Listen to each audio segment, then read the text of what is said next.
বড্ড মিস করছে বাবা তোমাকে। 7 দিন তোমার কাছে থেকে তোমার সঙ্গে ঘুরে তোমার হাতের মজার মজার চা খেয়ে এমন একটা লোভ হয়ে গেছিল যে অলস হয়ে গেছিলাম। কখন মেয়ে চা বানাবে আর আমি খাবো। এখন দেখো আমি একা একা বেলকুনিতে দাঁড়িয়ে এই পরিবেশে, কত সুন্দর মধুর একটা পরিবেশে আমি একা দাঁড়িয়ে তোমার কথাই ভাবছি। আমরা মেয়ের সম্পর্কটা অনেক ভালো।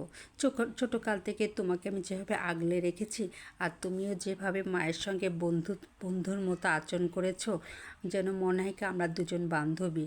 আর এই জন্যই তুমি বাসায় থাকলে আমার খুব ভালো লাগে।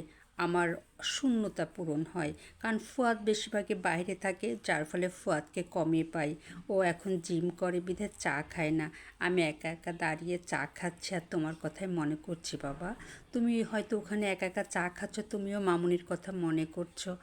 আসলে আমাদের মা মেয়ের সম্পর্কটা এতই মধুর যে আসলে মাঝে মাঝে আমার খুব মনে হয় যে আমার মেয়ে ছাড়া আমি অপূর্ণ, আমার মেয়েও কাছেও মা মা অপূর্ণ।